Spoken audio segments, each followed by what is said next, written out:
Dev, nessa aula aqui a gente vai terminar de colocar os testes para nossa controller de cidades. Fica até o final desse vídeo para não perder nenhum detalhe.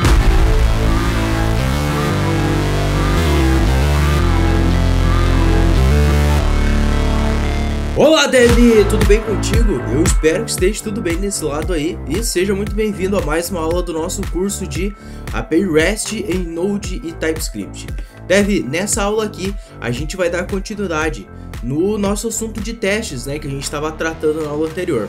Na aula anterior eu te deixei como desafio tu criar os outros testes que faltavam. A gente criou os testes para o nosso método de create, o endpoint de create, e eu te deixei como desafio tu adicionar mais testes para os métodos de delete by id, get all, get by id e update by id. Então eu espero que tu tenha feito aí, e se tu fez, vamos dar uma conferida aqui agora como é que ficou as alterações, né? Eu fiz aqui também, eu já deixei tudo alterado, tudo pronto pra gente só dar uma repassada por cima, ver o que foi preciso alterar. E aí tu compara aí com o que tu fez, vê se ficou parecido, vê se faz sentido, ok? Então, antes de eu ir pra lá, eu tenho que te pedir de novo, dá um like nesse vídeo e se inscreve nesse canal aqui. Cara, isso é muito importante pra mim, porque me incentiva a produzir muito mais conteúdo como esse e, claro, faz com que o YouTube entenda que esse vídeo aqui, esse curso como um todo, né, essa série de vídeos,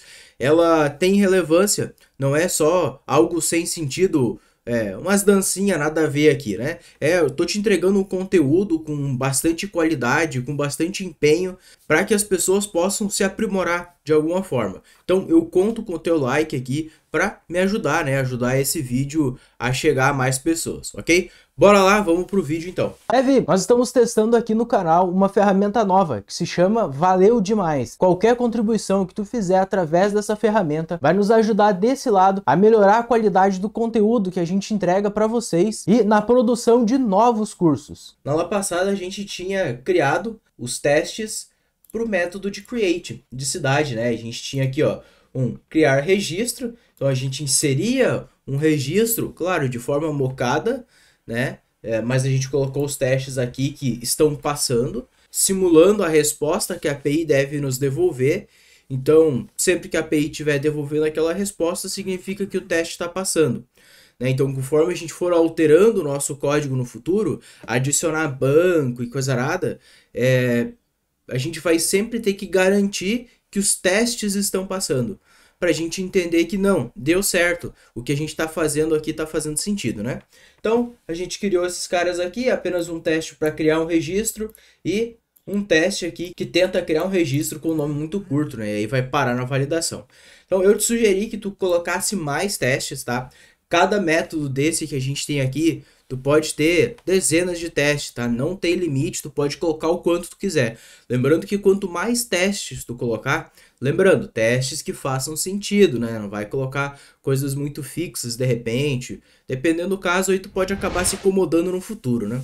Mas, enfim, pode colocar testes até o talo aqui, porque isso aí vai te ajudar a tu testar cenários diferentes, né? Quanto mais cenários, mais casos de teste tu colocar, melhor, ok? Bom, a gente fez isso aqui, estava passando com sucesso.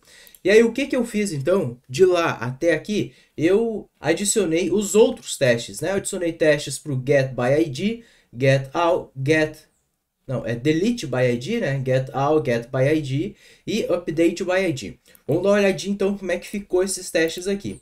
Deixa eu abrir aqui a nossa pastinha de testes aqui. Bom, create a gente já viu. E aí o delete by id. Como é que ficou os testes para o delete by id? Não ficou muito diferente do resto, né? Mas aqui tá, então, a gente criou um caso de teste para apagar um registro, né? Então ele apaga o registro que já existe, e outro caso de teste que ele tenta apagar um registro que não existe. Então deixa eu passar por esse caso de teste aqui, que ele é mais simples. O que a gente tenta fazer aqui, ó?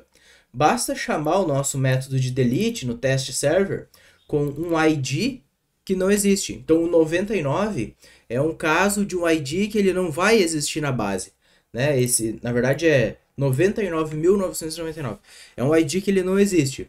Então, quando a gente chamar isso aqui, ele vai dizer que não encontrou o registro, né? E aí vai devolver um erro. Que erro que ele vai devolver? vai dizer que foi um erro interno do servidor. E o conteúdo no corpo da resposta, ele vai ser um errors.default, né? Então ele vai ter que dizer que o registro não foi encontrado, por exemplo, tá? Então esse é o caso de teste. E para esse caso de teste funcionar, a gente teve que alterar a nossa controller, tá? O que a gente mexeu? Deixa eu fixar isso aqui. Na nossa controller, a gente colocou uma validação, que é o seguinte, ó. Se params id for igual a 99, enfim, esse monte de 9 aqui, então ele vai devolver para nós um status de erro interno do servidor e um JSON com errors default, apenas uma mensagem de erro padrão, que é registro não encontrado. Então ele vai devolver essa mensagem dizendo que não foi encontrado, tá? Por que eu estou fazendo isso? Lembra que a gente não tem banco de dados. Quando a gente tiver o banco de dados, nós não vamos precisar disso aqui, porque basta a gente tentar apagar o registro no banco que não vai funcionar, vai dar erro na hora que a gente for apagar o registro, né? Porque ele não vai existir, obviamente. Então, por hora a gente está fazendo desse jeito, mas depois quando a gente trocar o nosso e colocar o provider, a conexão com o banco, tudo tem que funcionar do mesmo jeito. A resposta aqui, ó, tem que ser a mesma depois, tá bom? Ó, posso minimizar aqui para tu ver direitinho. A resposta vai ter que ser a mesma. Em caso de sucesso aqui, tá? Aí ele vai pro nocontent.send, né? Então ele só diz assim, ó, tô apagando um registro. Consegui apagar o registro com sucesso no banco de dados. Eu só respondo com o status code nocontent, ou seja, sem conteúdo, e o conteúdo que vai no body da nossa resposta é nenhum, né? Já que é um nocontent, não tem conteúdo para ser retornado. Tá? Eu só apaguei com sucesso, não deu erro na hora de apagar, e é isso, vida que segue. Voltamos aqui então, ó. Vou minimizar esse caso de teste aqui, que ele tenta apagar o registro, tá feito esse cara. Agora sim, esse aqui que é o que apaga o registro de fato, né? Vamos dar uma olhada nele. Ele é um caso um pouco maior, porque olha só, nesse caso aqui, quando a gente tiver o nosso banco, tiver a conexão com o banco, percebe o seguinte, a gente vai estar rodando esses testes em cima de um banco zerado, sem nenhum registro, né? Com nada, pelo menos, inserido. Então, o que é a ideia? O que a gente vai precisar fazer para poder apagar um registro que existe? A gente vai ter que criar o registro primeiro. Então, se a gente criou o registro, a gente verifica. Ó, eu espero que o status code da criação do registro seja created, né? Que aqui ele está criando esse Caxias do Sul.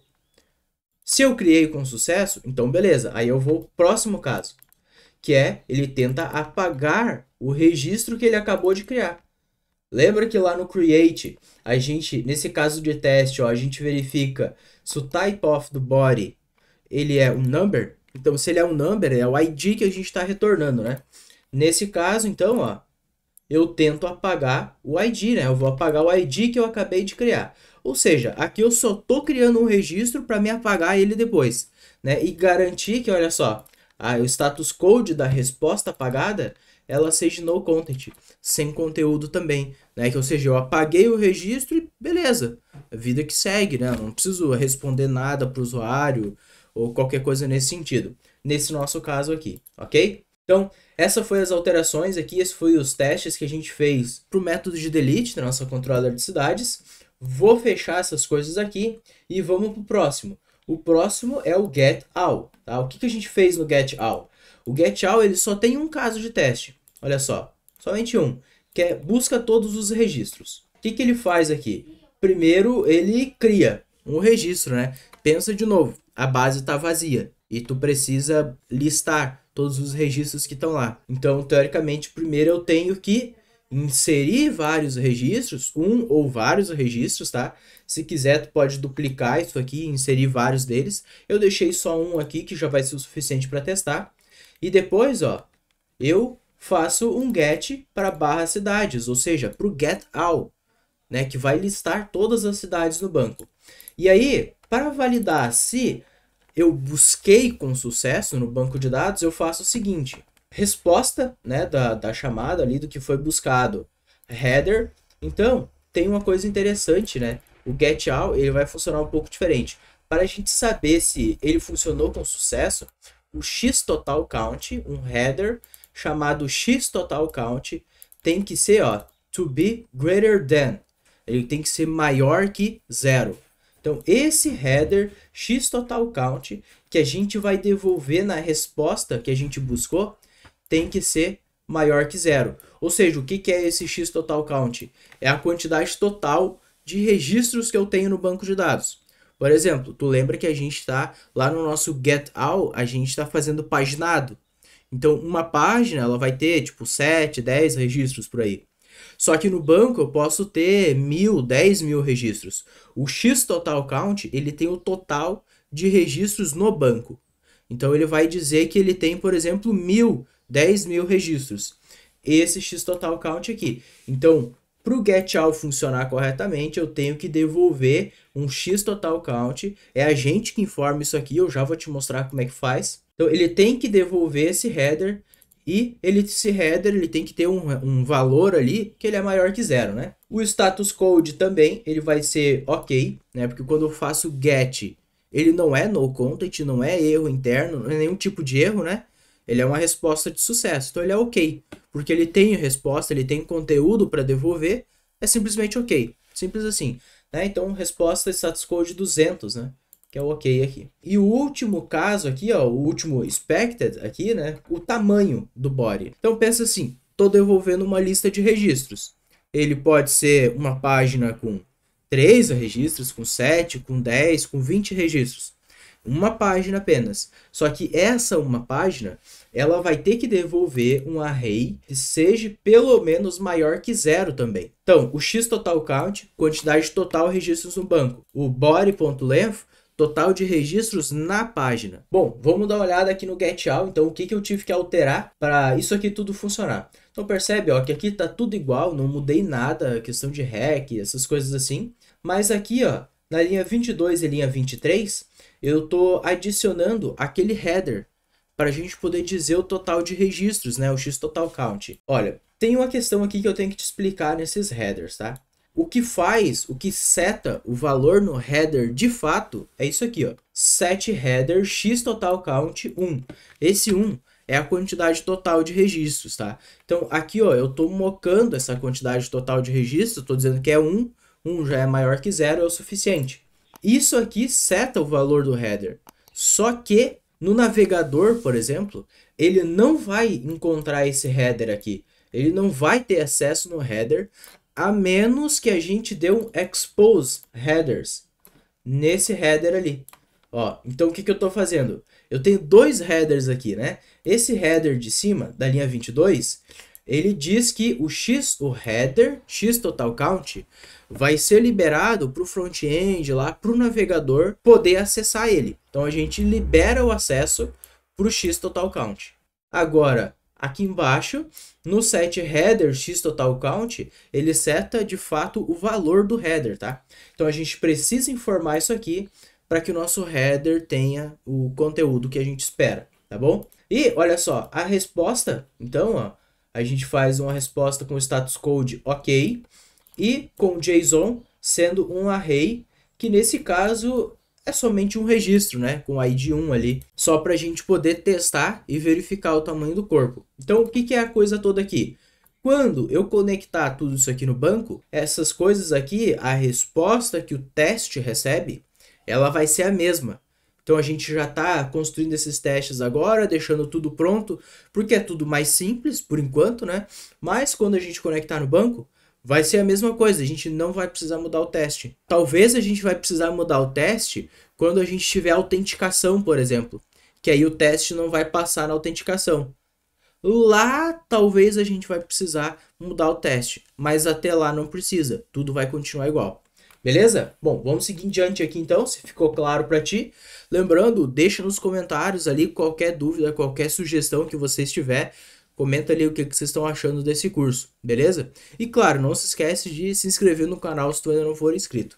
Beleza? Get by ID agora, o Get by ID tá assim também, então ele tem aqui, ó, busca registros por ID, né? São dois casos de teste. E aqui, ó, ele tenta buscar um registro que não existe. E aqui é a mesma coisa, mesmo cenário que a gente viu no delete. Ele vai tentar fazer um get para cidades, o ID aqui, com 99.999, né, com esse ID. Só que esse ID obviamente não existe, então ele vai dizer que foi um erro interno do servidor. O corpo da resposta vai ter que ter uma propriedade errors.default. Por quê? Porque aqui no nosso getById, olha só, aqui no getById, de novo, a gente tem aquele params ID é igual ao ID, aquele ID específico, né, que a gente está utilizando para mocar. Então ele vai devolver um erro interno do servidor e vai dizer que o registro não foi encontrado. Basicamente é isso. Caso deu sucesso, caso não seja esse ID, então ele vai retornar um objeto inteiro, né, apenas aqui no corpo com o status code ok, aí com ID e nome. Se a gente der uma olhada aqui então, ó, esse getById ele não vai encontrar, ele vai ter que dar match aqui nessa questão. Posso minimizar. Agora, o busca registro por ID, mesma coisa que a gente viu no delete também. Ele primeiro cria o registro e aí depois busca o registro que ele acabou de criar para verificar se aquele negócio está ok, né? Então, olha só, o que eu estou fazendo aqui? Se eu conseguir encontrar o registro, significa que eu vou ter um status code ok. E o corpo da minha resposta, ela vai ter uma propriedade nome, né? Porque olha só, aqui no getById a gente está devolvendo um objeto com a propriedade nome. Quer dizer, quando a gente tiver o nosso banco de dados, mesma coisa, ele vai ter que devolver isso aqui. É isso que a gente espera receber depois, beleza? Vou fechar isso aqui também. E vamos então agora para o último caso, que é o updateById. O updateById, mesma coisa de novo e de novo. Olha só, atualiza o registro e tenta atualizar um registro que não existe. Tá? Vou expandir. Ó, tenta atualizar, né? Fazer um put alterando o nome de um registro aqui, ó, com esse ID específico. E aí, se a gente olhar na nossa controller de updateById, percebe que ele tem a mesma comparação e vai dizer que o registro não foi encontrado. Se ele encontrar o registro, ele vai devolver o no content com nenhum dado no corpo, né? Por quê? Porque olha só, aqui é isso, tá? Ele valida o erro interno do servidor e tal, fechou. Mesma coisa dos outros. Vou expandir aqui, ó, atualiza o registro. Então, ele cria o registro primeiro, verifica se foi criado, igual os outros de novo. Aqui, ó, no resposta atualizada, então tá, ele tá fazendo, atualizando um registro que existe, supondo que seja o ID 1, sei lá, eu tinha Caxias do Sul, que foi aqui, ó, que eu criei. Então eu vou mandar o nome agora, ou todos os campos daquele nosso que a gente quer atualizar. E eu vou mandar só Caxias, por exemplo. E supondo que eu consegui atualizar com sucesso. Quer dizer, eu tenho um registro aqui, eu quero atualizar o dado dele, né? Mandei para o back-end, ele atualizou. Confere que o back-end não precisa devolver nada para nós. Ele não precisa devolver o ID igual do create, porque a gente já tem o ID do registro. Ele não precisa, não é um delete, não é um get para ele retornar, por exemplo, aí o objeto inteiro. E também não é um get all. Então ele só retorna tipo, tá, atualizei, no content, sem conteúdo, né? Ou seja, ele não retorna um erro, um status code de erro. Essa é a nossa resposta que a gente espera. Então, se a gente ver aqui, ó, a nossa resposta esperada, o status code, ele vai ter que ser igual a no content, ou seja, 204. Bom, isso aqui são todos os métodos que a gente fez. Eu espero que tenha ficado claro aí para vocês. Me conta aí nos comentários se vocês fizeram parecido, fizeram muito diferente, o que vocês testaram. E de novo, todos esses testes que tem aqui, cara, esses são testes simples. São testes básicos que eu fiz e te recomendo que tu insira muito mais testes além desses, tá? Eu fiz aqui rapidão e tal, né? Não coloquei tantos testes assim, porque senão ia ficar tipo repetitivo, ia ser muito mais do mesmo. Não ia agregar. Mas é claro que eu te recomendo que adicione muito mais testes, beleza? Bom, para fechar com chave de ouro aqui, antes da gente encerrar, tá? Deixa eu abrir o console aqui e vamos executar esses testes, então, ver se eles vão passar, afinal de contas, né? Vamos ver se vai funcionar. Então tá, yarn test, e ele vai começar a inicializar o Jest e rodar os nossos testes. Olha só, já entendeu todos os testes aqui, update, delete, get all, getById, create. E já está executando, ó. Fechou o brick, executou todos eles, ó, com sucesso, bem rapidinho, e disse que, olha só, 5 testes switches e 9 testes passaram, né? Então passou tudo com sucesso. Me conta aí se tá passando no teu também. Eu vou deixar o link desse commit aqui na descrição desse vídeo, junto com mais outros links ali que pode ser de teu interesse. Se quiser abrir o repositório lá, dar uma conferida, ver como é que ficou, ver as diferenças, né, do que tu fez pro que eu fiz, fica à vontade. Dev, a gente se vê na próxima aí, valeu!